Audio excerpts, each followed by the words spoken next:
Okay, this is the Akai Remix 16, and it's super cool and it's kind of strange. This one in particular has been kind of beat up, but it's really cosmetic, the issues. There's no functional issues with it. The difference between this and the S20 is the inputs and the gain control, but you know what? Let's get into that in a sec. Let's just do a quick scan of the condition of this.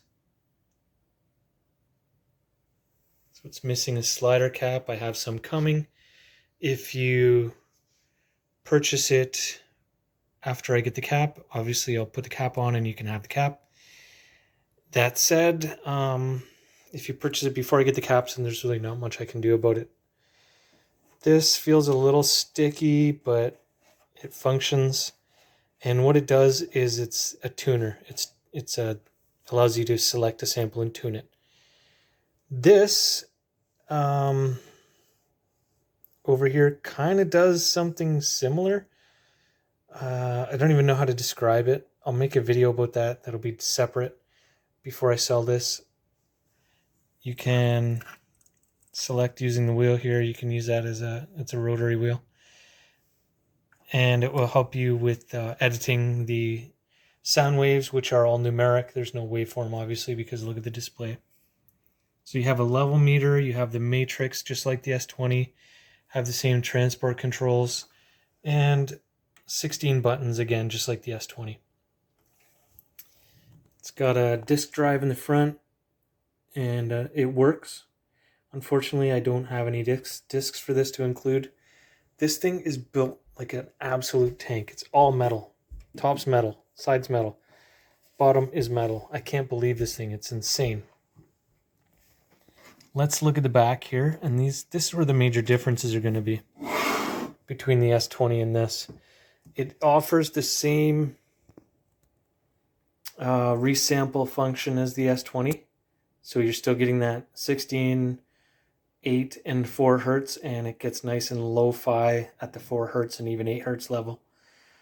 So the similarities obviously are power on the back, except it's not a detachable IEC cable or adapter. It's hardwired into a North American plug.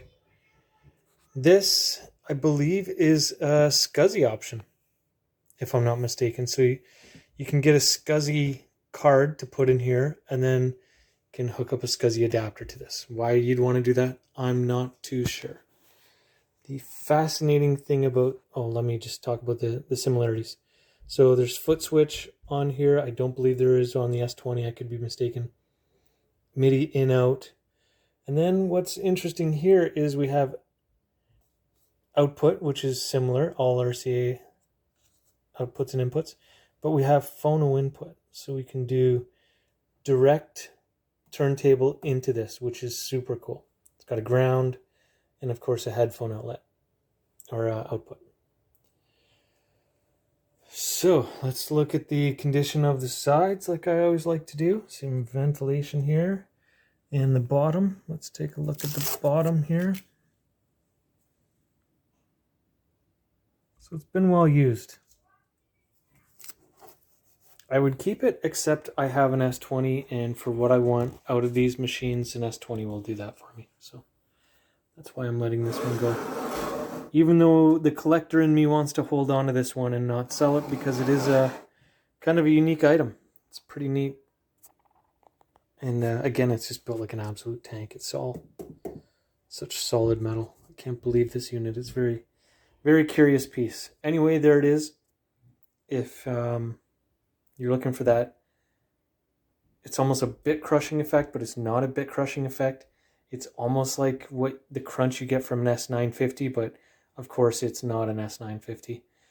The converters on this are great. Sample into it, resample if you want, and then put it into your DAW, track it into your DAW, or resample it into another MPC or sampler.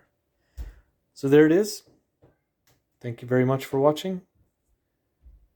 Have a good day.